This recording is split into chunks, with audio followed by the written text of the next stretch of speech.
जय हिंद दोस्तों, स्वागत है आपका हमारे YouTube प्लेटफॉर्म क्यूरियस सेंटर पर। आज इस वीडियो में हम लोग दोस्तों यूपी ट्रिपल एससी के द्वारा कंडक्ट कराए जाने वाले पीटी एग्जामिनेशन के मॉडल पेपर को सॉल्व करेंगे। जैसा कि आप सभी लोग जान रहे हैं कि यह एग्ज़ाम पहली बार यूपी गवर्नमेंट के द्वारा कंडक्ट कराया जा रहा है, तो आपको प्रीवियस ईयर का पेपर तो नहीं मिल पाएगा, लेकिन हमारा प्रयास यही रहा है कि एक अच्छा सा मॉडल पेपर आपको प्रोवाइड कराएं, जिसमें सभी क्वेश्चन यानी 100 क्वेश्चन कराए जाएंगे।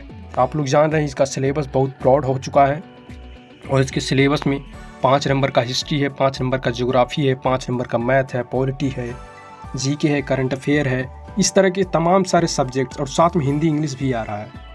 तो इसका सिलेबस बहुत ही ब्रॉड हो चुका है, लेकिन मार्क्स बहुत कम है। तो उसी को देखते हुए मैंने एक मॉडल पेपर सेट किया है आप लोगों के लिए। आइए देखते हैं यह मॉडल पेपर और सॉल्व करते हैं।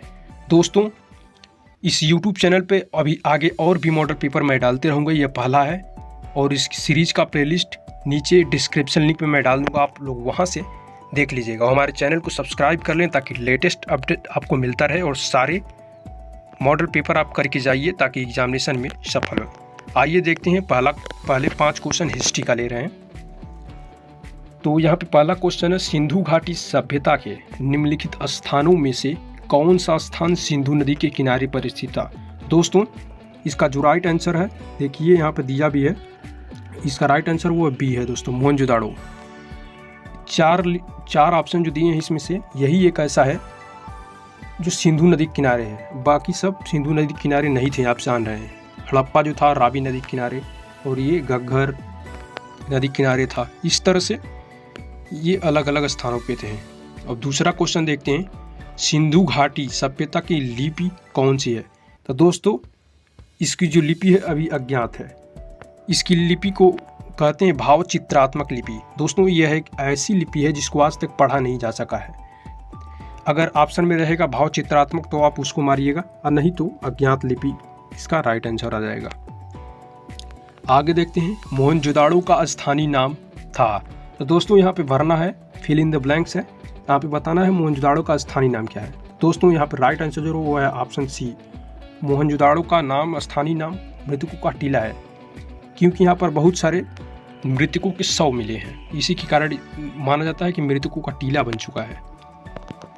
चौथा क्वेश्चन, मोहनजोदाड़ो में सबसे बड़ा भवन कौन सा है। तो दोस्तों, इसका जो राइट आंसर वो है भी, धान्यागार, यानी जहाँ पर अनाज रखा जाता था, जिसे गोदाम कहते हैं आज के समय में। पहले ये धान्यागार के नाम से जाना जाता था, इसमें बहुत सारे अनाज रखे रहते थे। ये सबसे बड़ा मिला है आज तक। अब देखते हैं दोस्तों, वैदिक आर्यों का प्रमुख भोजन था। तो दोस्तों, इसका जो राइट आंसर वो है बी, दूध और इसके उत्पाद, क्योंकि वो लोग पशु पालते थे और खेती ही करते थे, तो दूध से उन्हें इसके बहुत सारे प्रोडक्ट मिलते थे, जैसे दूध, दही, घी इत्यादि का। तो इसका राइट आंसर बी हो जाएगा। अब आइए देखते हैं, ये 5 क्वेश्चन दोस्तों थे पूरा हिस्ट्री से मिला करके। अब 5 क्वेश्चन है मॉडर्न हिस्ट्री से आ रहे हैं और छठवां क्वेश्चन है। छठा क्वेश्चन है, 12 अप्रैल 1944 को सुभाष चंद्र बोस ने एक नगर में भारतीय राष्ट्रीय सेना का झंडा फहराया था। वह नगर इस समय किस राज्य में स्थित है। तो दोस्तों, वह मणिपुर में है। दोस्तों, आज़ाद हिंद फौज की स्थापना इन्होंने की थी और 1944 को तिरंगा झंडा फहराया था। 7वां क्वेश्चन देखें, इंडियन नेशनल कांग्रेस का संस्थापक कौन था। तो दोस्तों, A.O. ह्यूम, और इसकी स्थापना कब हुई थी राष्ट्रीय कांग्रेस की, तो 1885 में। ये आप सभी लोग जान रहे हैं, संस्थापक यही थे इसके। अगर पूछा जाए कि पहले अध्यक्ष कौन थे, तो W.C. बनर्जी इसका राइट आंसर होगा। क्वेश्चन नंबर 8, 1916 में भारतीय राष्ट्रीय कांग्रेस और मुस्लिम लीग एक दूसरे के निकट आ गए थे। तो दोस्तों, 1916 का अधिवेशन कहाँ हुआ था, तब ये हुआ था लखनऊ में। तो लखनऊ में मुस्लिम लीग और राष्ट्रीय कांग्रेस बहुत निकट यानी आपस में बातचीत होने लगी थी। तो इसका राइट आंसर सी है। नरम दल और गरम दल के बीच फूट कहाँ और किस वर्ष में पड़ी। तो दोस्तों, यहाँ पे पूछ रहा है नरम दल और गरम दल के बीच फूट कहाँ और किस वर्ष में पड़ी। तो इसका राइट आंसर है ए, 1907 में कांग्रेस के सूरत अधिवेशन में। अब आगे देखते हैं 10वां क्वेश्चन, जलियांवाला बाग हादसे में कौन सा ब्रिगेडियर संबंध था? तो दोस्तों इसका जो राइट आंसर है, इसका राइट आंसर है जनरल डायर। तो दोस्तों जलियांवाला बाग हत्याकांड जब हुआ था तो जनरल डायर ही उस समय ब्रिगेडियर था और इसी ने वहां पर गोली चलाने का आदेश दिया था। तो इसका राइट आंसर है बी। और आपसे ये भी पूछा जा सकता है ये कब हुआ था? तो दोस्तों 1916 में जलियांवाला बाग हत्याकांड हुआ था अमृतसर में, जो अब पंजाब में है। अब देखिए दोस्तों यहाँ 5 ज्योग्राफी के क्वेश्चन आएंगे और इस मॉडल पेपर का 11वां क्वेश्चन, लोनार झील कहाँ स्थित है? तो दोस्तों महाराष्ट्र में लोनार झील स्थित है। तो इसका राइट आंसर है ऑप्शन नंबर सी। बलतोड़ा हिमनद स्थित है? तो दोस्तों बलतोड़ा हिमनद जो है वह काराकोरम पर्वतमाला में स्थित है। तो इसका right answer option number A. Bharat का कुल कितना भौगोलिक क्षेत्र वन क्षेत्र है? दोस्तों इसका जो राइट आंसर है वो है 21.67%। दोस्तों यह क्वेश्चन बहुत बार पूछा गया है यूपी SSS के और जितने भी सारे पीछे एग्जाम हुए हैं, तो इम्पोर्टेंट क्वेश्चन है। भागीरथी और अलकनंदा के संगम पर स्थित है? तो दोस्तों ये बहुत ही अच्छा क्वेश्चन, ये भी कई बार पूछा जा चुका है। तो इसका राइट आंसर है देवप्रयाग। देवप्रयाग में अलकनंदा और भागीरथी का संगम है और प्रयागराज जो कि इलाहाबाद में यमुना और गंगा का संगम है। ये तो आप सभी लोग जान रहे हैं, जहाँ पर कुंभ मेले का आयोजन किया जाता है। क्वेश्चन नंबर 15, दो नदियों के बीच उपजाऊ भूमि को कहते हैं? तो दोस्तों इसका जो राइट आंसर वो है दोआब। दोआब दो नदियों के बीच का भूमि होता है, बहुत ही उपजाऊ होता है, यहाँ पर बहुत ज़्यादा खेती की जाती है और बहुत ज़्यादा अनाज भी उगता है। अब दोस्तों देखिए 5 क्वेश्चन आगे जो आएंगे वो हैं इकोनॉमिक्स से रिलेटेड। भारत का योजना आयोग है? तो दोस्तों भारत का योजना आयोग एक सलाहकारी संस्थान है जो सरकार को सलाह देता कि वो किस तरह नीतियाँ बनाए अपना, कि आगे विकास हो अर्थव्यवस्था का। और ये भी आपसे पूछा जा सकता है कि नीति आयोग की स्थापना कब हुई? दोस्तों 1 जनवरी 2015 को नीति आयोग की स्थापना हुई और यह इसके पहले ये जो काम कर रहा है यह काम योजना आयोग करता था और नीति आयोग में बदल दिया गया। और नीति आयोग का नीति का फुल फॉर्म क्या है? National institution for transforming India. ये भी आपसे पूछा जा सकता है और डेट भी इम्पोर्टेंट है। और एक चीज़ और आपको बता देना चाहूँगा, आपसे ये भी पूछा जा सकता है कि आज तक कितनी पंचवर्षीय योजनाएं चलाई जा चुकी हैं? तो दोस्तों 12 पंचवर्षीय योजनाएं चलाई गई हैं अभी तक। जो 12वीं थी उसका कार्यकाल था 2012 से लेकर के 2017 तक। ये इम्पोर्टेंट है दोस्तों। इसके बाद इसको बंद कर दिया गया और नीति आयोग का गठन किया गया। इनमें से कौन नीति आयोग का CEO है? तो दोस्तों अमिताभ दास कांत, इनका नाम है अमिताभ कांत, यही CEO हैं। और अगर ये पूछे कि उपाध्यक्ष कौन है पहले, तो इसके उपाध्यक्ष राजीव कुमार हैं। और अगर अध्यक्ष पूछे तो दोस्तों अध्यक्ष जो हैं वो PM होते हैं, प्राइम मिनिस्टर। कोई भी प्राइम मिनिस्टर रहेगा वही इसका अध्यक्ष रहेगा। जैसे नरेंद्र मोदी इस समय है तो वही इसके अध्यक्ष हैं और उपाध्यक्ष राजीव कुमार और CEO यानी मुख्य कार्यकारी अधिकारी अमिताभ कांत। क्वेश्चन नंबर 18, निम्नलिखित में से कौन सा बैंक मुख्यतः लघु उद्योग के संबंध में कार्य करता है? तो दोस्तों इसका जो आंसर है वो है SIDBI यानी CDB जो है लघु उद्योग के संबंध में कार्य करता है। आपसे CDB का फुल फॉर्म भी पूछा जा सकता है, तो small industrial development bank of India. जैसा कि नाम में स्मॉल है तो ये लघु उद्योग से संबंधित कार्यों के लिए ही करेगा, उनको ऋण प्रदान करेगा। और इसकी स्थापना 1990 में हुई थी। ये भी इम्पोर्टेंट है। भारत का सबसे बड़ा व्यापारिक बैंक है? तो दोस्तों ये बताने की ज़रूरत नहीं, आप सभी लोग जान रहे होंगे कि SBI जो है स्टेट बैंक ऑफ इंडिया, इसके ब्रांच बहुत ज़्यादा है और यही सबसे बड़ा बैंक है भारत का व्यापारिक बैंक।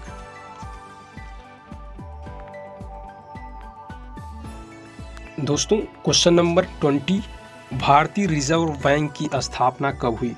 तो दोस्तों 1935 में RBI की स्थापना हुई थी और इसका अगर मुख्यालय पूछे तो इसका मुख्यालय कहाँ पर है?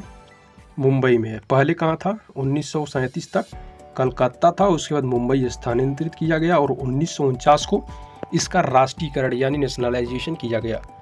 अब दोस्तों यहाँ पर क्वेश्चन जो पूछे जाएंगे 5 आगे के, वो पॉलिटी से रिलेटेड हैं। दोस्तों ये जो मॉडल पेपर मैं बनाया हूँ, सेट किया हूँ, इसमें लगभग पूरा सिलेबस कवर किया हूँ।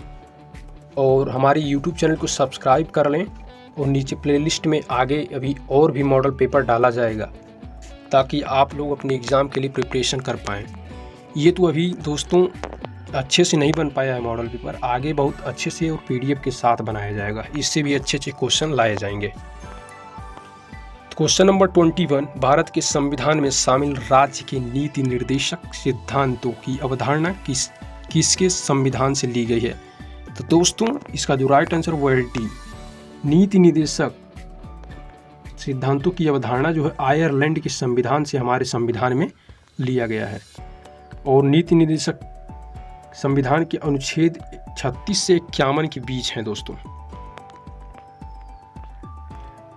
क्वेश्चन नंबर 22, भारतीय संविधान के किस भाग में भारत को एक कल्याणकारी राज्य के रूप में स्थापित करने की बात कही गई है?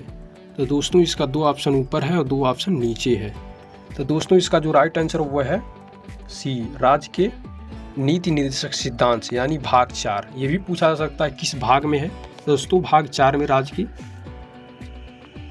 नीति निर्देशक सिद्धांत हैं। और भाग 3 में अगर आपसे पूछा जाए तो उसमें मौलिक अधिकार हैं दोस्तों, यहाँ पे दिया भाग 3 मौलिक अधिकार। लेकिन ये क्वेश्चन पूछा था कल्याणकारी राज्य से संबंधित किस में वर्णन है? तो सी इसका राइट आंसर है, 36 से 51 अनुच्छेद है। अब आइए बात करते हैं क्वेश्चन नंबर 23, उपराष्ट्रपति पदेन अध्यक्ष होता है। तो दोस्तों यह राज्यसभा का पदेन अध्यक्ष होता है यानी सभापति कहते हैं इसको।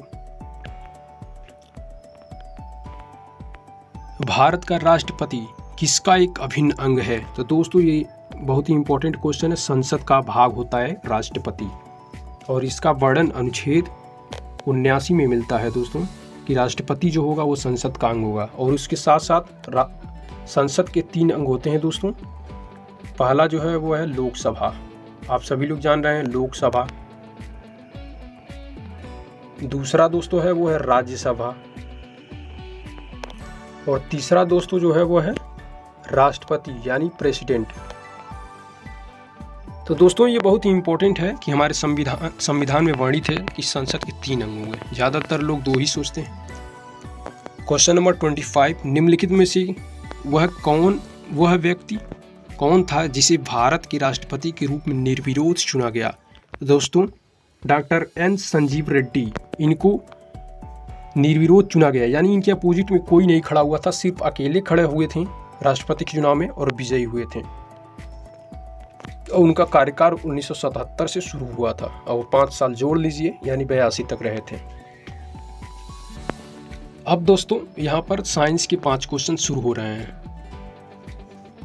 क्वथनांक के संदर्भ में सत्य कथन है।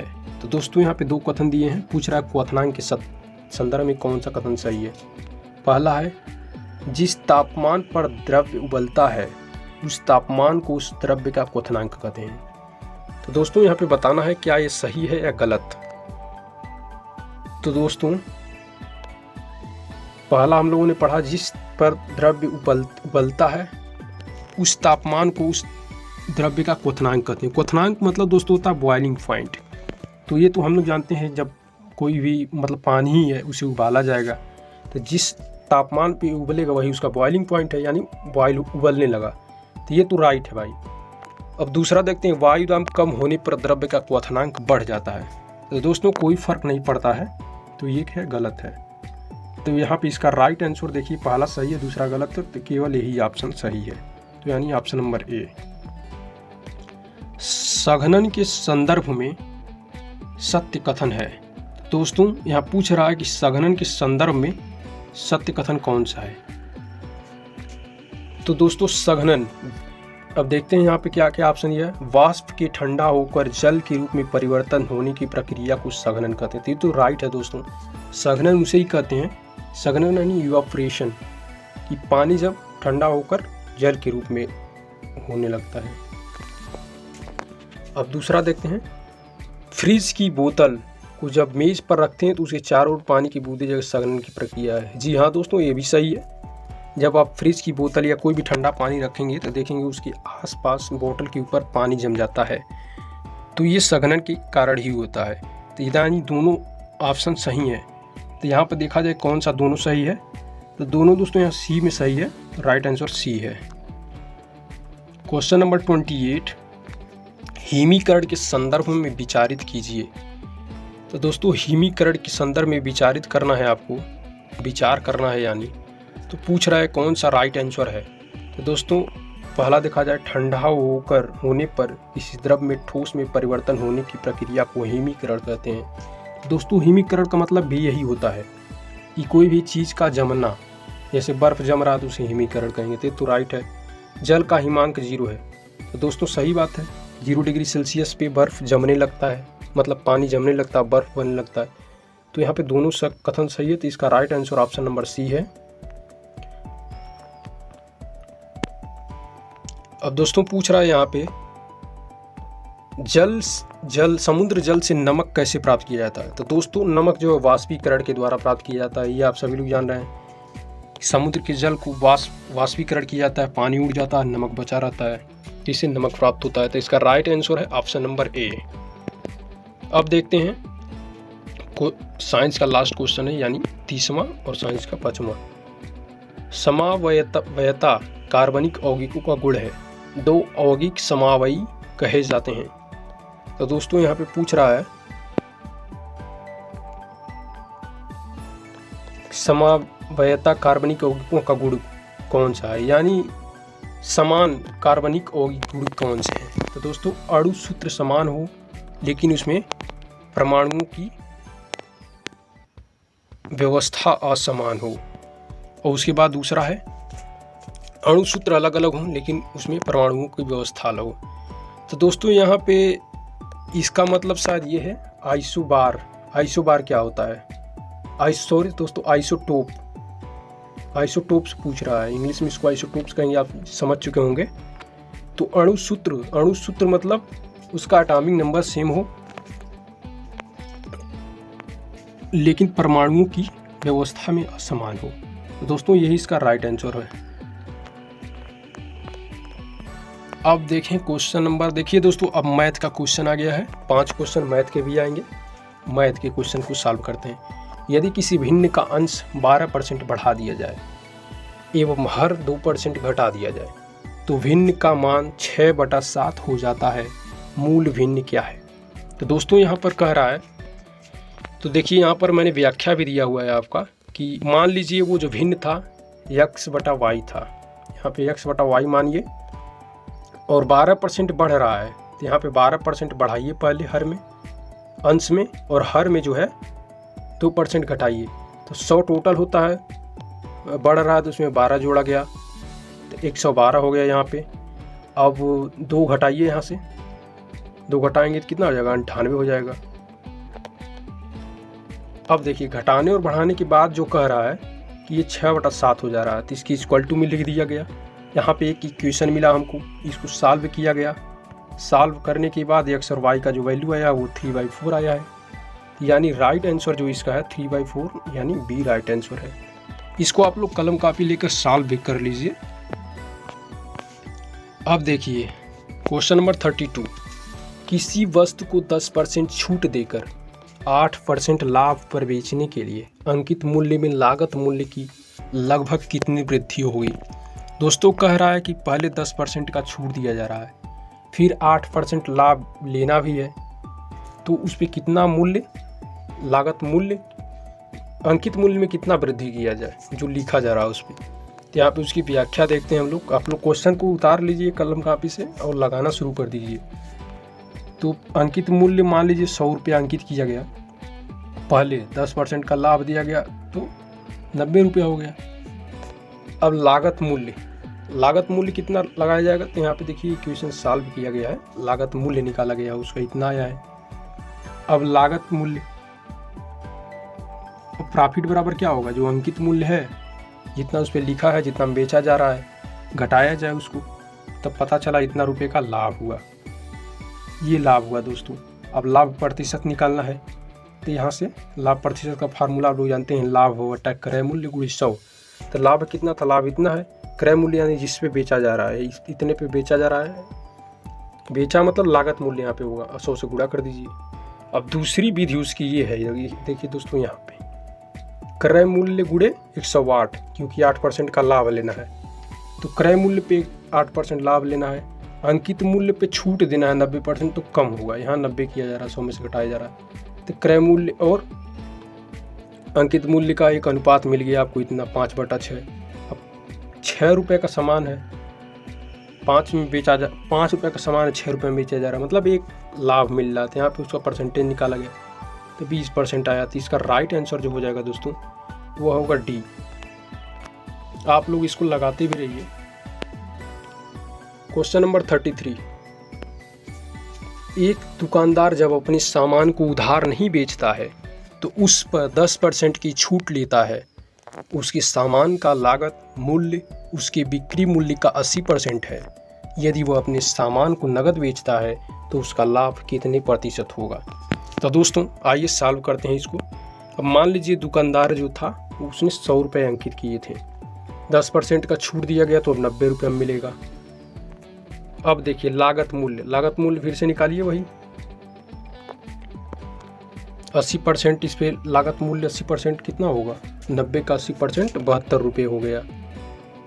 अब देखिए दोस्तों लाभ बराबर यही होता है, विक्रय मूल्य 90 रुपये माना गया, क्रय मूल्य 72 आया तो 18 लाभ हो गया। अब परसेंटेज में कन्वर्ट कर दीजिए, लाभ बटा क्रय मूल्य गुणित 100, ये आ गया आपका 25%। तो दोस्तों ये जो है इसका राइट आंसर है 25%। आइए आगे देखते हैं मैथ का क्वेश्चन। 14 धन 6√5 का धनात्मक वर्गमूल है। तो दोस्तों इसमें थोड़ा सा गड़बड़ी है, क्वेश्चन में ये नहीं है दोस्तों, बस 14 है, खाली 14 है। 14 का धनात्मक वर्गमूल कितना होगा। तो आप लोग सोच रहे होंगे 14 का वर्गमूल कैसे निकलेगा। तो दोस्तों ये हम लोग जानते हैं कि वर्गमूल, मान लीजिए 9 का पूछा जाए अगर आपसे वर्गमूल निकालिए तो आप लोग जवाब देंगे फट से 3। 64 का पूछा जाए तो आप लोग जवाब देंगे 8। अब यहाँ पे सिर्फ 14 का बताना है, 14 का वर्गमूल कैसे निकलेगा। तो पहले 14 को हम लोग तोड़ते हैं। अब देखिए यहाँ पे तोड़ा गया 14 को, ये कुछ नहीं है दोस्तों, ये जैसे 14 का वर्गमूल निकालना है यानी √14। अब इसको तोड़ा गया दोस्तों, यहाँ पे 3 का स्क्वायर करिए, फिर प्लस √5 का स्क्वायर का, फिर होल अंडर रूट। देखिए यहाँ पे 3 3 का 9 धन √5 का स्क्वायर करेंगे, फिर से 5 आएगा, 9 5 14, और इसका रूट निकालना है दोनों स्क्वायर में, मतलब ये काट दिया जाएगा, रूट हट जाएगा, यानी बच गया आपके पास सिर्फ ये। देखिए यहाँ पे ये कुछ नहीं है दोस्तों, ये गलत है। अब इसका रूट हटाया जाएगा, यहाँ पे स्क्वायर है, कट जाएगा दोनों, तो बचेगा 3 + √5। तो इसका आंसर क्या हो जाएगा, आंसर बी। आइए मैथ का लास्ट क्वेश्चन देखते हैं। किसी कक्षा के 15 विद्यार्थियों का औसत आयु 15 वर्ष है। 15 विद्यार्थी हैं क्लास में, 15 वर्ष उनका औसत आयु है। इनमें से 5 विद्यार्थियों की औसत आयु 14 है और 9 विद्यार्थियों की औसत आयु 16 है। तो 15वें विद्यार्थी की औसत आयु कितनी है। तो दोस्तों सबसे पहले हम लोग क्या करेंगे, 15 का गुणा करिए 15 में, तब जाके पता चलेगा कि टोटल विद्यार्थियों की आयु कितनी है कुल। फिर 5 विद्यार्थियों की 14 है, 5 का 14 में करिए, फिर 9 का 16 में करिए, क्योंकि 9 लोगों का 16 है। यहाँ पे व्याख्या हम लोग देख लेते हैं। देखिए व्याख्या यहाँ पे किया है। पहले टोटल कुल विद्यार्थियों की आयु 225 वर्ष आई है। उसके बाद 5 विद्यार्थियों की 70 वर्ष, 9 विद्यार्थियों की 144 वर्ष। अब एक विद्यार्थी बच रहा है, तो इन दोनों को जोड़ा गया, जोड़ने पर कितना आया, 214 आया। और टोटल कितना कुल विद्यार्थियों को 225, तो घटाने के बाद अब 11 वर्ष आ रहा है, यानी उस जो 15वां विद्यार्थी है उसकी उम्र कितनी होगी, 11 वर्ष। तो राइट आंसर बी है। तो दोस्तों इस तरह मैथ का खत्म हुआ। अब आगे देखते हैं आगे क्या है। आगे दोस्तों हिंदी का है, 5 क्वेश्चन हिंदी का है, व्याकरण से संबंधित। सुंदर वस्तु को देखकर तृप्त होना अर्थ को प्रकट करता है। तो दोस्तों सुंदर वस्तु को देखकर मन तृप्त हो रहा है, तो कौन सा मुहावरा इसके लिए परफेक्ट होगा? तो आंखें नम होना, आंखें चार होना, आंखें सेकना। तो दोस्तों आंखें नम होना, आंखें नम नहीं सॉरी दोस्तों, आंखें सेकना होगा।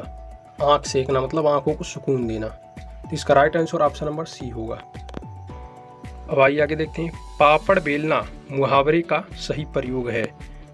तो दोस्तों यहाँ पर पापड़ बेलना का देखिए, पापड़ बेलना एक कठिन कला है, ये गलत है दोस्तों।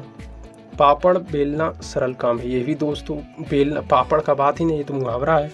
पापड़ बेलने में महिलाएं कुशल होती हैं, ये भी दोस्तों ये तो पता नहीं क्या क्या लिखा है। इस नौकरी को पाने के लिए मुझे बहुत पापड़ बेलना पड़ेगा। दोस्तों ये सही है, पापड़ बेलना मतलब बहुत कठिन काम है। तो राइट आंसर डी है। अब देखिए यहाँ पर पूछा जा रहा है गीत गोविंद किसकी रचना है? तो दोस्तों गीत गोविंद जयदेव की रचना है। इसका right answer option number B है। चौराहा में समास है। तो दोस्तों चौराहा 4 शब्द आ गया, मतलब जहाँ पे संख्यावाची शब्द आए वहाँ पे द्विगु समास होता है। तो right answer option number D. दुबला शब्द में है। दोस्तों दुबला शब्द में कौन सा उपसर्ग पूछा जा रहा है? तो दूर र कहीं आ ही नहीं रहा है, तो ये गलत हो जाएगा। दूप ये भी नहीं होगा, कोई उपसर्ग नहीं, ये तो दोस्तों गलत है, क्योंकि उपसर्ग है तभी पूछ रहा था। Right answer option number A है। दू यहाँ पे उपसर्ग है। उपसर्ग दोस्तों वो होता है जो पहले लगता है, किसी भी शब्द में पहले लगेगा उपसर्ग, बाद में लगेगा उसे प्रत्यक्ष।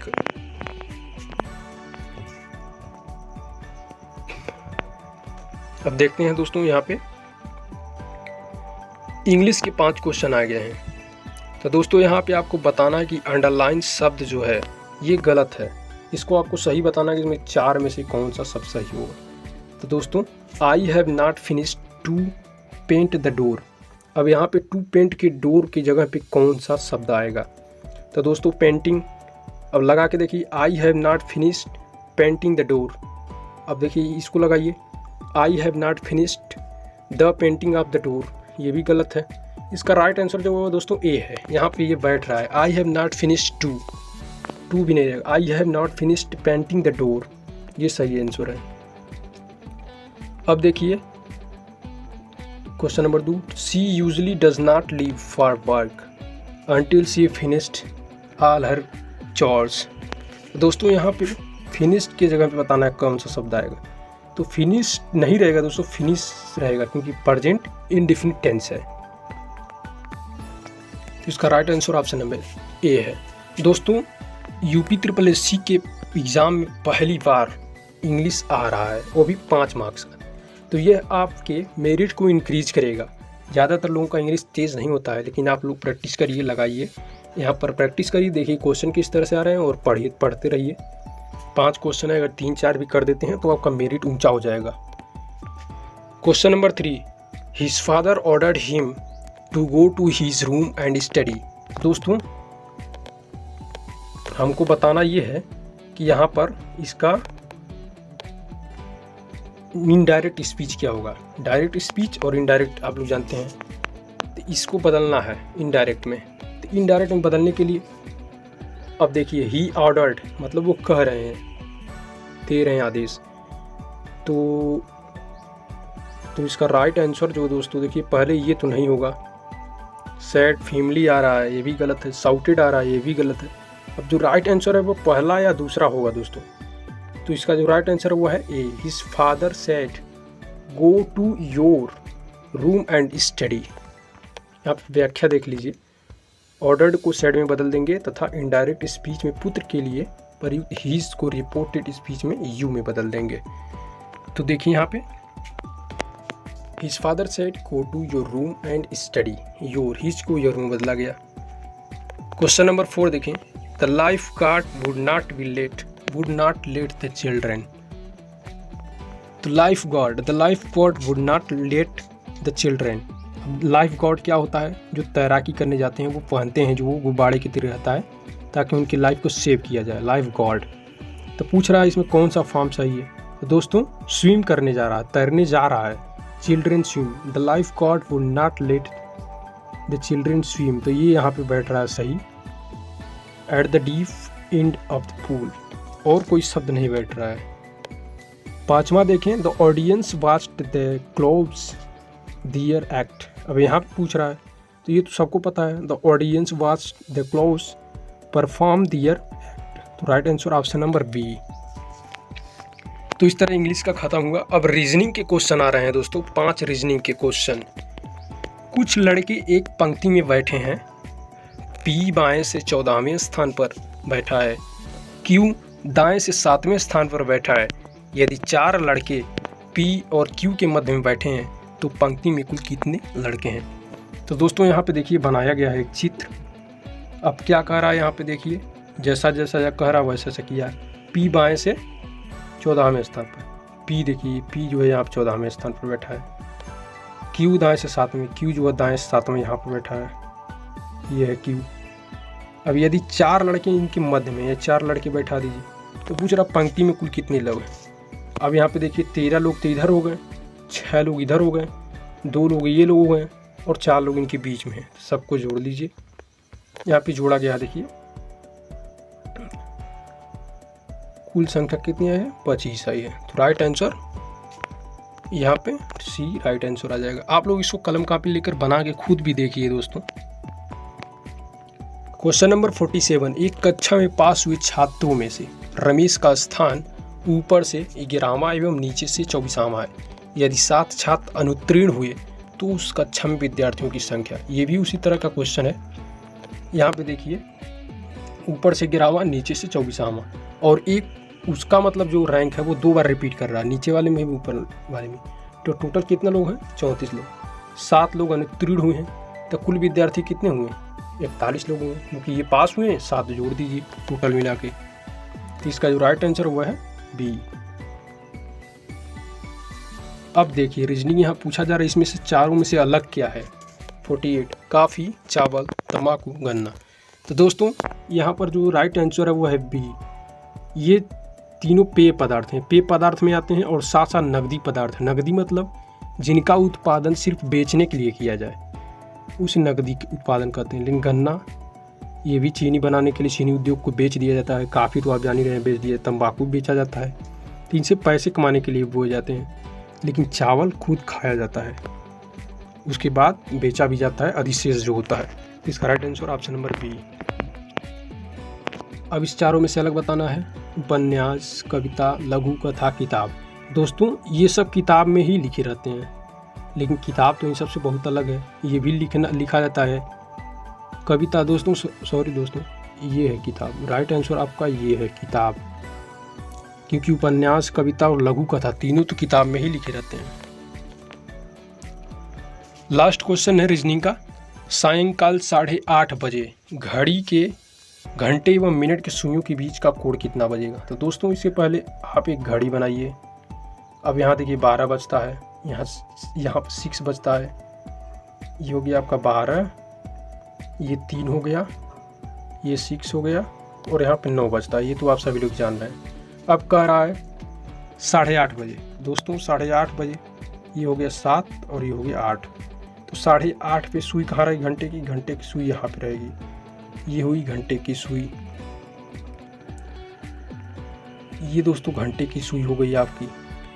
और अब मिनट की सुई कहाँ पे रहेगी दोस्तों, 8:30 पे। 8:30 पे पक्का है, 8:30 और ऐसा मतलब यहाँ पे 90 डिग्री पे एकदम बनेगी। अब देखिए दोस्तों, यहाँ पे अगर सुई रहती 9 बजे पे तो कितना डिग्री का कोण बनता, 90 डिग्री का कोण बनता। तो देखिए 90 डिग्री की कोण में कितने कितने घंटे हो रहे हैं। ये था दोस्तों यहाँ से ऐसे और ऐसे, और सुई हमारी यहाँ थी। तो 90 डिग्री के बीच में कितना, आधा घंटे में अगर बांटें हम लोग 90 डिग्री को, तो कितने घंटे में बनेगा। यहाँ 6 है, फिर 7 है, फिर 8 है, फिर 9 है। अब देखिए यहाँ से आधा घंटा का 2 घंटा, फिर 1 घंटा, 2 घंटा, 3 घंटा, 3 घंटा हो रहा है। 3 घंटे में आधा घंटा कितना हुआ, 6 घंटा। 6 से डिवाइड करिए, 6 से डिवाइड करने पर कितना आएगा आंसर, आप बताइए खुद। 90 को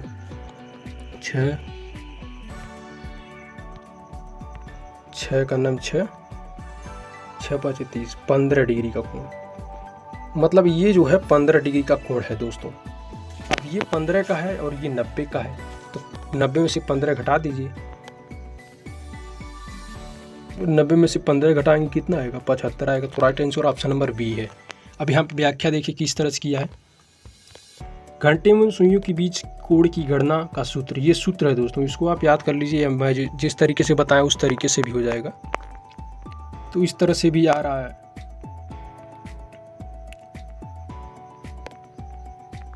अब दोस्तों यहाँ पर जो है वो दोस्तों अब जनरल अवेयरनेस यानी जनरल अवेयरनेस से संबंधित 10 क्वेश्चन पूछे जाएंगे। यानी ये भी एक बहुत ही इम्पोर्टेंट पार्ट है, क्योंकि 10 क्वेश्चन में पता नहीं कहाँ से जनरल अवेयरनेस पूछेगा। तो आइए देखते हैं 10 क्वेश्चन जनरल अवेयरनेस का कहाँ से पूछ रहा है, कैसे कैसे हो सकता है। तो पहला है, कंगारू किस देश का राष्ट्रीय प्रतीक है, यानी नेशनल एम्बलम किस देश का है कंगारू। तो आप सभी लोग क्रिकेट के शौकीन हैं, आप लोग देखते होंगे ऑस्ट्रेलिया के जो प्लेयर होते हैं उनको कंगारू कहते हैं, क्योंकि वो बहुत लंबे होते हैं और बहुत उछल करके कैच वैच लेते हैं। इसका right answer option number B है। क्वेश्चन नंबर 52, निम्नलिखित में से कौन सा नृत्य गोवा का लोक नृत्य है। तो दोस्तों ऑप्शन नंबर बी फुगड़ी। फुगड़ी जो है गोवा का राष्ट्रीय लोक नृत्य है, मतलब गोवा राज्य का राजकीय। अब देखिए यहाँ पर फगुआ दिया। फगुआ जानते हैं यूपी में होता है खास करके। बिहू जो है वो असम का है, और मार्च यहाँ पे दे रहा है एमपी का है, एमपी का ही हो गया। तो आपको यहाँ पे एक के साथ साथ 4 मिले। तो अब आगे आइए देखते हैं, किस वर्ष में भारतीय क्रिकेट की टीम ने दूसरी बार पुरुषों का एक दिवसीय विश्व कप जीता। तो ये तो बताने वाली ज़रूरत ही नहीं, 2011 में जीता गया था। महेंद्र सिंह धोनी, आपको पता ही होगा, MS धोनी के नाम पर फिल्म भी बन चुकी है, कई लोगों ने देखा होगा। तो इसका right answer option number D है। 54 क्वेश्चन देखें। 54 भारत में प्रति वर्ष राष्ट्रीय विज्ञान दिवस मनाया जाता है। तो दोस्तों 28 फरवरी को हर वर्ष नेशनल साइंस डे मनाया जाता है। 28 फरवरी को प्रसिद्ध भारतीय वैज्ञानिक CV रमन के जन्मदिवस, CV रमन का जन्मदिवस होता है, जो बहुत बड़े वैज्ञानिक रह चुके हैं भारत के, इनको नोबेल प्राइज़ भी मिला है। इन्हीं के जन्मदिवस को नेशनल साइंस डे मनाया जाता है, वो 28 फरवरी है। जापान की मुद्रा। तो दोस्तों जापान की मुद्रा येन है, इसमें बताने वाली कोई ज़रूरत ही नहीं है, क्योंकि मुद्राओं से संबंधित और राजधानियों से संबंधित क्वेश्चन भी पूछे जाएंगे। आप सिलेबस चेक करिए, देख लीजिए। राग कामेश्वरी की रचना किससे संबंधित है। तो दोस्तों रचनाओं से संबंधित उसमें लिखा हुआ है महत्वपूर्ण लेखक एवं उनकी रचनाएं। तो यहाँ पे क्वेश्चन नंबर उसी संबंधित है। तो राग कामेश्वरी की रचना किसने की। तो आंसर है डी, पंडित रविशंकर जी ने। लास्ट सफर एक प्रसिद्ध रेनेसेंस चित्रकारी किसकी श्रेष्ठ कृति थी।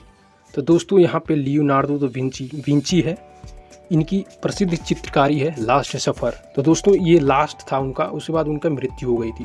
और उनकी एक पेंटिंग और है जिसे मोनालिसा की पेंटिंग कहते हैं, ये भी कई बार पूछा गया है, मोनालिसा की पेंटिंग। ये आप ज़रूर याद रखिएगा कि मोनालिसा की पेंटिंग का कौन था पेंटकार, तो वो लियोनार्डो दा विंची थे।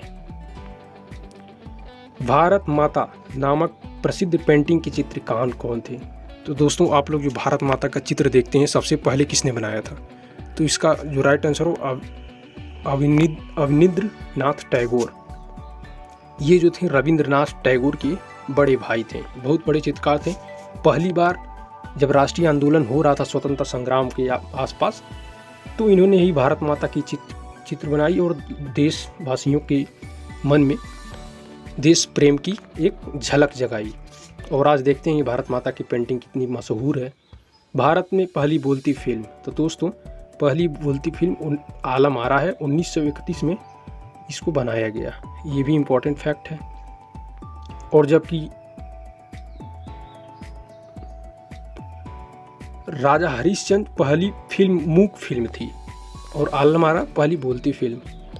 क्वेश्चन नंबर 10वां देखें, निम्नलिखित का मिलान करें। अब यहाँ पर मिलान करना है। भरतनाट्यम कहाँ का नृत्य है, उड़ीसा का, यहाँ दे रहा था, ये गलत है दोस्तों। तो ये भरतनाट्यम जो है दोस्तों वो तमिलनाडु का है, तो डी के साथ जाएगा। कुचिपुड़ी कथकली जो है केरल का, पहले इसको मिला लें। उड़ीसा, उड़ीसी ये तो आप सभी लोग जानते हैं, ये एक के साथ मिलेगा। अब कुचिपुड़ी बच रहा है, आंध्र प्रदेश में मिला दीजिए। तो देखिए कहाँ इस तरह से मिल रहा है। पहला का जो है डी, पहला का जो है डी, ये शायद मुझे लग रहा नीचे है, यहाँ पहला का ए का 4, हाँ दोस्तों यहाँ पे मिल रहा है, देखिए ए का 4 यहाँ इसको मिलाया गया। अब बी का 3, बी का 3 ये भी सही है। कथकली केरल ये भी सही है, ये भी सही है। यानी इसमें कौन सा सही है? तो ऑप्शन नंबर ए सही है, लोक नृत्य और राज्य दिया है। तो इस तरह से दोस्तों जनरल अवेयरनेस का 10 क्वेश्चन खत्म हुआ। अब करंट अफेयर के क्वेश्चन देखें किस तरह से पूछे जाएंगे, वो आपको मैं एक झलक दिखाता हूँ। क्योंकि क्वेश्चन बन नहीं पाया पीडीएफ अच्छे से, आगे जो भी आपको वीडियो मिलेंगे उसमें अच्छे से और भी अच्छे से पीडीएफ बने हुए मिलेंगे। क्योंकि अभी तो इधर उधर से क्वेश्चन को छांट करके इकट्ठा करके आपको दिखा रहा हूँ, अभी वो तैयार हो रहा है। दोस्तों हमारे यूट्यूब चैनल को आप सब्सक्राइब कर लें ताकि मिलता रहे आपको। देखिए जैसे करंट अफेयर पूछा जा सकता है, प्रथम विश्व सौर प्रौद्योगिकी शिखर सम्मेलन के दौरान प्रौद्योगिकी पर अंतर्राष्ट्रीय जर्नल लॉन्च किया गया, उसका क्या नाम था? तो उसका नाम था सोलर कंपास 360। दोस्तों अभी 8 सितंबर 2020 को अंतर्राष्ट्रीय सौर गठबंधन मनाया गया है। तो यहाँ पर एक जर्नल लॉन्च किया गया था, उसका नाम सोलर कंपास था। और एक समझौता हुआ भारत के साथ और विश्व बैंक के साथ, उसका नाम क्या था? One sun one world one grid पहल। तो ये आप याद कर लीजिए, ये 8 सितंबर 2020 को ही लॉन्च किया गया। तो 2 ये हो गया, इम्पोर्टेंट है। अब देखिए अंतर्राष्ट्रीय सौर गठबंधन की तीसरी सभा का आयोजन वर्चुअल प्रारूप में संपन्न किया गया। तो 14 अक्टूबर से 2020 के मध्य तीसरी सभा का आयोजन किया गया था। अब देखिए क्या पूछा जा सकता है, भारत की विदेशी नीति, विदेशी व्यापार नीति प्रतिपादित की जाती है प्रत्येक 5 वर्षों के लिए। पूछा जा सकता है कितने वर्षों के लिए? 5 वर्षों के लिए। अब यहाँ पे देखिए विदेशी व्यापार नीति 2015-20 प्रभावी हुई थी। तो दोस्तों कोरोना के कारण 1 वर्ष के लिए और बढ़ा दिया गया और इसे मार्च 2021 तक कर दिया गया। और उसके बाद नई पूछी जा सकती है, नई वाली जो अभी बनी है, जल्दी ही बनी, उसका कार्यकाल क्या है? तो उसका कार्यकाल 2021 से 2026 तक, और 1 अप्रैल 2021 से शुरू हुई है। तो ये करंट अफेयर के दोस्तों क्वेश्चन इसी तरह से पूछे जाएंगे जो अभी हाल ही फिलहाल में राष्ट्रीय और अंतर्राष्ट्रीय महत्व की जो घटनाएं हुई हैं। तो आगे जो भी पीडीएफ मिलेगा अच्छे से मिलेगा। अब देखिए दोस्तों, अब आप जान रहे हैं 2 गद्यांश रहेंगे हिंदी के 10 नंबर के, क्योंकि हिंदी का अलग से गद्यांश 2 पूछा जाएगा। 5 व्याकरण तो वो मैंने आपको करा दिया, वह गद्यांश कराया जाएगा। इसको मैं पढ़ रहा हूँ, आप लोग ध्यान से सुनिए। यह तो आप जानते हैं कि पृथ्वी प्रारंभ में आग का गोला थी। मुझे ठीक नहीं पता है कि ऐसा आग में मुझ पानी का जन्म कैसे हुआ। लगता है कि हमारी पृथ्वी ज्यों-ज्यों ठंडी होती गई तो उसमें मौजूद गैसों में क्रियाएं हुई। हाइड्रोजन और ऑक्सीजन की रासायनिक क्रियाओं से मेरा जन्म हुआ। इन दोनों ने अपना अस्तित्व मिटाकर मुझे बनाया। पहले मैं पृथ्वी के ऊपर भाप के रूप में था, फिर क्या हुआ कि मैं ठोस बर्फ बन गया। कल्पना करो चारों ओर बर्फ ही बर्फ। जब सूर्य की किरणें हम पर पड़ती तो चारों ओर सौंदर्य बिखर पड़ता। लाखों वर्षों तक इस रूप में रहने के बाद मैं फिसलने लगा, क्योंकि बर्फ के ही दबाव से निचली परत पिघलने लगी थी। फिसल कर हम पहुँचे सागर में। वहाँ की तो बात ही निराली थी। वहाँ अब तक हमसे पहले पहुँचे पानी के छोटे छोटे जीव तैरने लगे थे। घोंघे, मछलियाँ और कछुए भी। धीरे धीरे सृष्टि का विस्तार हुआ। जल के बाद स्थल में जीव बनने लगे और आज आप उसी श्रृंखला के अंग हैं और अपने को मनुष्य कहते हैं। तो यह आत्मकथा किसकी है? अब 5 क्वेश्चन देखिए दोस्तों, इससे पूछे जाएंगे। पहला गद्यांश जो है, तो यह दोस्तों पानी की आत्मकथा है। ये पानी जो है अपने बारे में बता रहा है। पूरे गद्यांश में हम लोगों ने देखा पानी अपने बारे में बता रहा है कि कैसे जन्म हुआ, कहाँ कहाँ से निकल करके समुद्र में मिला। तो इसका right answer option number A. अब देखिए दोस्तों, सबसे पहले जीवधारी कहाँ पैदा हुए? तो दोस्तों जल में सबसे पहले घोंघा, देखिए वहाँ पे दिया हुआ था, यहाँ पर देखिए आपको दिया होगा।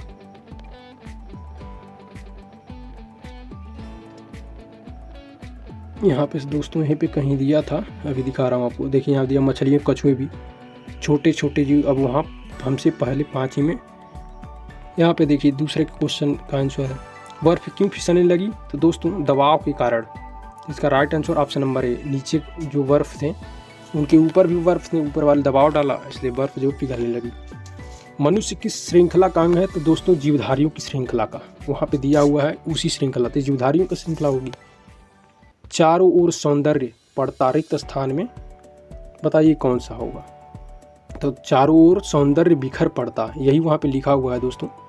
यहाँ पे गद्यांश में आप देखेंगे,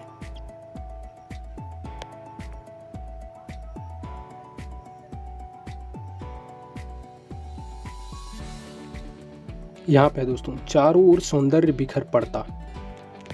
तो दोस्तों गद्यांश में ही पांचों आंसर छिपे रहेंगे, आपको अच्छे से पढ़ना है और इन पांचों का आंसर देना है। अब आइए दूसरा गद्यांश देखते हैं। सच्चे वीर अपने प्रेम के जोर से लोगों को सदा के लिए बांध देते हैं। वीरता की अभिव्यक्ति कई प्रकार से होती है, कभी लड़ने मरने से, खून बहाने से, तोप तलवार के सामने बलिदान करने से होती है, तो कभी जीवन के गूढ़ तत्व और सत्य की तलाश में बुद्ध जैसे राजा विरक्त होकर वीर हो जाते हैं। वीरता एक प्रकार की अंतःप्रेरणा है, जब कभी उसका विकास हुआ तभी एक रौनक, एक रंग, एक बहार संसार में छा गई। वीरता हमेशा निराली और नई होती है।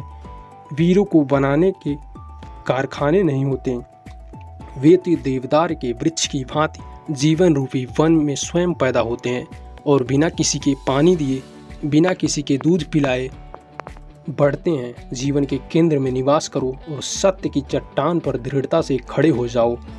बाहर की सतह छोड़कर के अंदर के तहों में पहुंचो, तब नए रंग खिलेंगे। यही वीरता का संदेश है। दोस्तों यहाँ पे हमने पढ़ा, ये गद्यांश जो है वीरों से, वीर रस से लग रहा है, ओतप्रोत है। अब देखिए इससे 5 क्वेश्चन इस गद्यांश के लिए उपयुक्त शीर्षक है। दोस्तों वीर के बारे में बताया जा रहा है, वीर कैसा होना चाहिए, तो सच्ची वीरता के बारे में बताया जा रहा है। यहाँ पे right answer option number B है। दूसरा देखें, वीरता का संदेश क्या है?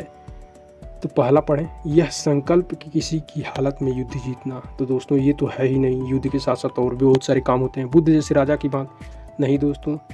उद्देश्य के लिए सच्ची सच्चाई और चट्टान की तरह टलना है। दोस्तों इसका right answer option number C है। उद्देश्य जो हैं आपके, उसको पाने के लिए आप सच्चे और चट्टान की तरह डटे रहिए।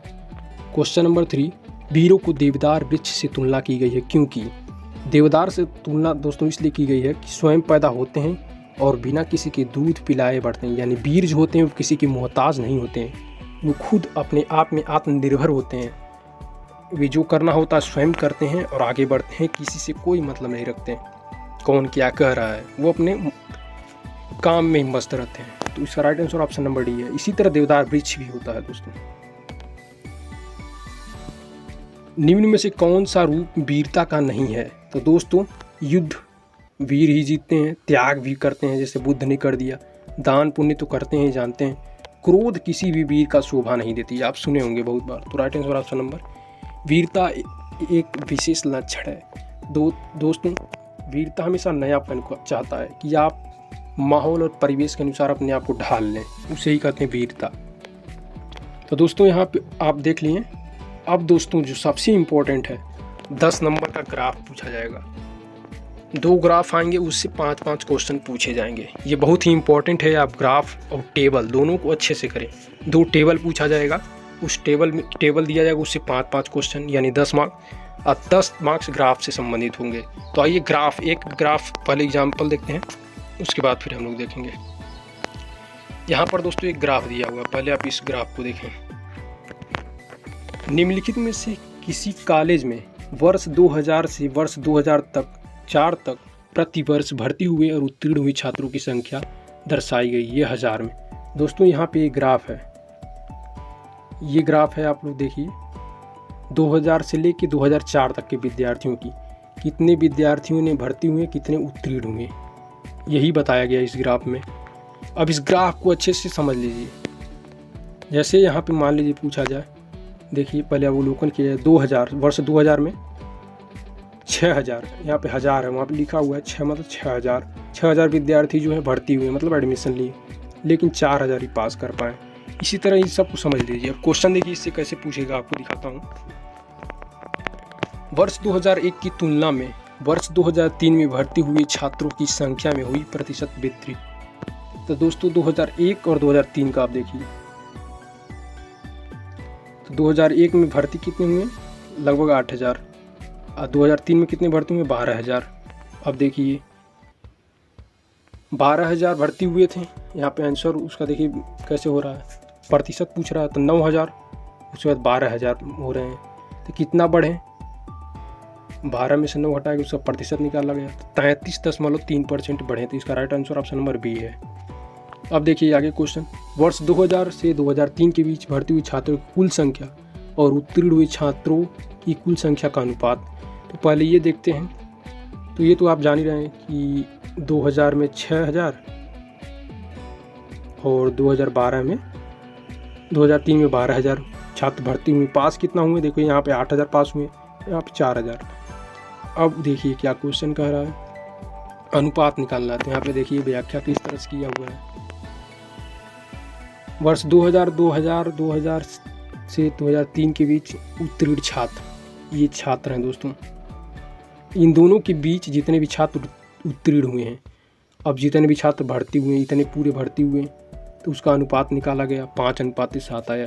दोस्तों पहले आप टेबल को बना लें, उसके बाद हर क्वेश्चन करते जाएं और जवाब दें।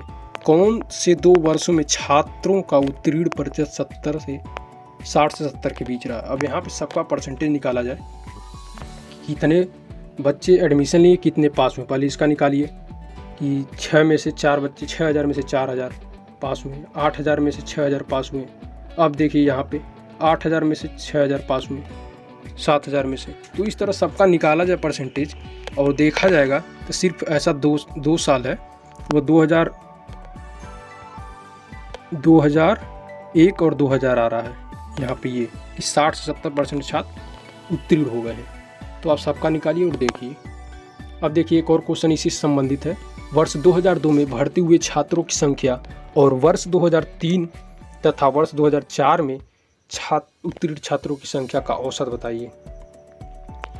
तो देखिए दोस्तों, पहले वर्ष 2002 का छात्र जो हैं वो 8 हैं। अब देखिए 2003 और 2004 में जो है 9 + 9, पहले इसका औसत निकालिए, 2 से डिवाइड करिए, उसके बाद यहाँ पे रखिए। 2 से डिवाइड करेंगे तो 18 दूनी 18 को 2 से काटेंगे फिर 9 आ जाएगा। तो यहाँ मतलब 8 ऊपर है और नीचे 9 आया फिर से, तो 8:9। तो इसका राइट आंसर क्या हो जाएगा? बी हो जाएगा। तो इस तरह से एक ग्राफ हो गया, इसे 5 क्वेश्चन ऐसे ही पूछे जाएंगे। अब आइए आगे देखते हैं क्या है। देखिए ये लाइन ग्राफ है, इससे संबंधित आपको क्वेश्चन पूछा जा सकता है। अब देखिए यहाँ पर एक एग्जांपल मैं आपको पाई चार्ट का दे देता हूँ। देखिए ये पाई चार्ट है, पहले इसको पढ़ते हैं।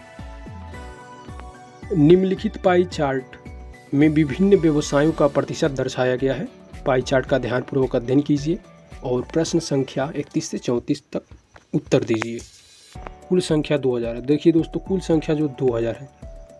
अब यहाँ पर ये लोग अपना काम कर रहे हैं, व्यवसाय दर्शा रहा। 2000 में से 33% लोग कृषि कर रहे हैं, इतने लोग व्यापार कर रहे हैं, उद्योग कर रहे हैं, परिवहन में ट्रांसपोर्ट में काम कर रहे हैं, यानी टेम्पू वगैरह चला रहे हैं, टेम्पू बस।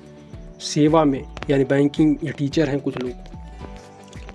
तो यहाँ पे पूछा जा रहा है व्यापार की तुलना में सेवा में संलिप्त लोगों की संख्या कितनी है। अब तुलनात्मक पूछा जा रहा है व्यापार की तुलना में सेवा में। तो पहले प्रतिशत में दिया है, इसको हम लोग संख्या में निकालेंगे। जैसे मान लीजिए उद्योग में पूछा जाए, उद्योग में कितने लोग हैं? 30% कितने के हैं? 2000 के। 2000 × 30/100। इस तरह से पहले संख्या निकाल लीजिए सबका, उसके बाद हम लोग समझ पाएंगे। तो 31 का देखिए यहाँ पे दिया है। देखिए 31 सेवा में 20% है, उद्योग में 30% है। अब अनुपात पूछा है तो अनुपात देखिए इस तरह से निकाल लीजिए। अब देखिए दिए गए पाई चार्ट में सेवा में संलिप्त लोगों द्वारा बनाया गया त्रिज्या कोण कितने अंश है? सेवा वाला देखिए दोस्तों, सेवा में कितने लोग हैं? 20%। तो ये कोण पूछ रहा है कितना होगा। तो दोस्तों ये पूरा टोटल 360 डिग्री का होता है, ये तो आप सबको पता है। तो आइए देखते हैं कितना कोण होगा। तो 20% लोग हैं तो दोस्तों तो 20/100 करिए और उसको 360 से भाग कर दीजिए। जितना भी आएगा वो आपका पता चल जाएगा कितना कोण इसका बनेगा 20% का। देखिए यहाँ पे किस तरह से किया है। तो दोस्तों यहाँ पे भी उसी तरह किया है, 20% लोग हैं, 360 से गुणा किया 72, यानी 72 डिग्री का कोण बनाएगा। अब देखिए क्वेश्चन नंबर 34, विभिन्न व्यवसायों में संलिप्त लोगों की अधिकतम संख्या और न्यूनतम संख्या के बीच अंतर कितना है। अब अधिकतम और न्यूनतम के बीच संख्या में अंतर पूछ रहा है। तो यहाँ पर देखिए अधिकतम संख्या किस में है, किस उद्योग में है, वह है कृषि में 33.30%, यानी 33.3%। न्यूनतम किस में है, व्यापार में है 6.7%। ये परसेंटेज में है, इसको कैलकुलेट करिए अंक में, उसके बाद बताइए। अब देखिए यहाँ पे प्रतिशत में है, उसको कैलकुलेट किया गया, उसका अंतर इस तरह से डायरेक्ट निकाल दिया है। लेकिन आप चाहे 33.3/100 करिए, आप चाहें तो 33.3/100 गुणे 2000 लोग हैं। तो पहले इसका कैलकुलेट कर लीजिए इस तरह, इसका फिर इसका कैलकुलेट करिए, उसके बाद अंतर तब निकालिए, फिर परसेंटेज निकाल के बताइए। ऐसा चाहें तो आप ऐसे भी कर सकते हैं। तो दोस्तों ये रहे 10 क्वेश्चन ग्राफ के, इसी तरह 10 क्वेश्चन ग्राफ के पूछे जाएंगे।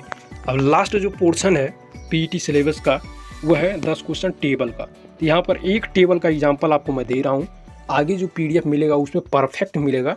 अभी अच्छे से नहीं बन पाया है, लेकिन एक मेरा प्रयास रहा है कि आप लोगों को 100 क्वेश्चन दिखाऊं। ये 100 क्वेश्चन 2 घंटे में करने रहेंगे, माइनस मार्किंग भी है, ध्यान दीजिएगा। तो यहाँ टेबल देखिए, इस तरह से टेबल देगा एक आपको,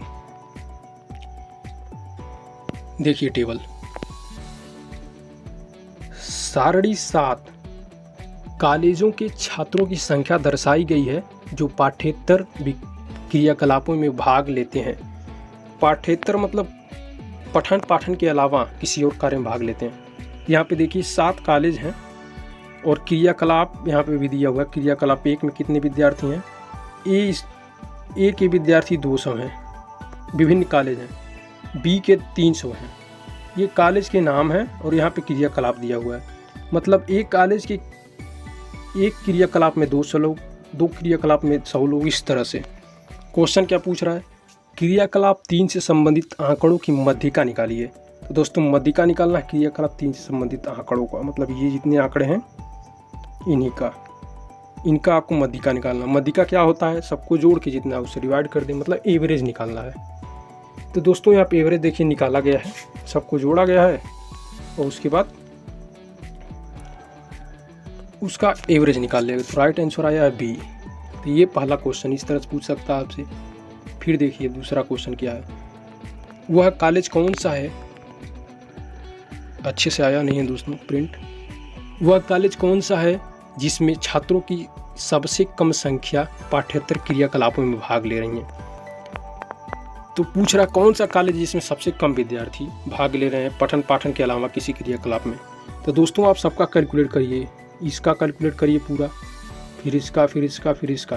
तो आप ऐसे अंदाज़ा लगाएंगे और पाएंगे सबसे कम जो है वो है डी कॉलेज जो है, उसमें बहुत कम विद्यार्थी ऐसे हैं जो पठन पाठन के अलावा जैसे खेल कूद हो गया, संगीत हो गया, डांसिंग हो गया, इन कार्यों में बहुत कम लोग हैं। तो राइट आंसर ऑप्शन नंबर मतलब डी कॉलेज है। अब डी किस में है यहाँ पे देखा जाए, ऑप्शन क्या है, डी जो है ए में है। तो राइट आंसर ए है। अब क्वेश्चन नंबर देखा जाए 47, मतलब इस टेबल में जो दिया है 2 तथा 1 में छात्रों की कुल संख्या का अनुपात। अब देखिए पूरे कॉलेज का यहाँ पे मिला के पूछ रहा है कि क्रियाकलाप जो है 2 और 1, तो 2 का पूरा जोड़िए और 1 का पूरा, 2 का और 1 का दोनों जोड़ के उसके बाद बताइए। अब एवरेज निकाल लीजिए। तो देखिए यहाँ पे एवरेज निकाला है। तो राइट आंसर क्या आएगा, राइट आंसर बी आएगा। अब एक क्वेश्चन और देखा जाए, क्रियाकलाप 4 में छात्रों की संख्या के परिसर और क्रियाकलाप 3 में छात्रों की औसत संख्या प्रति कॉलेज का अंतर। तो 4 में छात्रों का परिसर दोस्तों आपको बता दूं, जैसे 4 का परिसर कह रहा है, तो परिसर मतलब ये होता है जो न्यूनतम है वो जो सबसे मैक्सिमम है उसमें से घटा दीजिए। तो 4 का परिसर क्या होगा, सबसे न्यूनतम यहाँ पे दिखाई दे रहा है 105 और अधिकतम कितना है 438। तो दोनों को माइनस करिए, परिसर निकल आएगा। यहाँ पे देखिए किया होगा यही, देखिए यहाँ पर किया है, यहाँ पे परिसर निकाला है। अब उसके बाद क्या कह रहा है, 3 का औसत कह रहा है, 3 का औसत निकाला है। जितने भी 3 के हैं कॉलेज, 3 में कितने लोग हैं, ये हैं 3 के सब, 3 को जोड़ के औसत निकालिए। अब उसका अनुपात निकालना है, अंतर निकालना है दोस्तों। तो अंतर निकालने के बाद 104 आया है, तो यहाँ 104 कहाँ पे है? सी वाले ऑप्शन में, तो राइट आंसर सी। इस तरह से आपसे क्वेश्चन पूछे जा सकते हैं। एक क्वेश्चन और देखिए, क्रियाकलाप 2 में छात्रों की संख्या का क्रियाकलाप 4 में छात्रों की संख्या के 7%। 2 और 4 में जितने लोग हैं उनका प्रतिशत पूछ रहा है। तो 2 में देखिए ये हैं और 4 में ये हैं, दोनों को जोड़ के उसका प्रतिशत बताइए। जोड़ा गया है तो 2 में क्रियाकलाप 2 में 900 और इसमें 1800 यानी दोगुना है। अब इसका प्रतिशत निकाला गया है तो ये 50% है, मतलब क्रियाकलाप 2 वाले जो लोग हैं वो इनके आधा हैं, 50% है। तो इसका राइट आंसर क्या है? Option number D.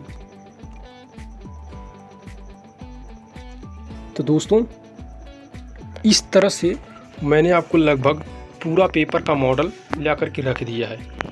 तो देखिए, आपने देखा क्वेश्चन किस तरह से पूछेगा। आप हमारे YouTube चैनल क्यूरियस सेंटर को सब्सक्राइब करना ना भूलें, साथ साथ बेल आइकन को भी दबाएं ताकि लेटेस्ट अपडेट आपको मिलता रहे। और भी मॉडल पेपर आगे डाले जाएंगे, तो नीचे डिस्क्रिप्शन लिंक में इसका लिंक है, आप वहां से भी देख सकते हैं आगे। और सब्सक्राइब करें, ज़्यादा से ज़्यादा लोगों को शेयर भी करें। बहुत सारे लोग कन्फ्यूजन में है कैसा पेपर आएगा। दोस्तों इसी तरह का पेपर आएगा, 100 क्वेश्चन इसी तरह कराएंगे। पूरा सिलेबस मैंने आपको कवर करवाया है, और इसलिए अब धन्यवाद आपका कि आपने पूरा वीडियो देखा, और आगे भी देखते रहिएगा। हमारे चैनल को सब्सक्राइब भी करिए, लाइक करिए, अपने दोस्तों को भी शेयर करिए। क्यूरियस सेंटर का नाम याद रखिए, क्योंकि ये बहुत ही इम्पोर्टेंट है। जय हिंद दोस्तों, फिर मिलेंगे आगे। नमस्कार।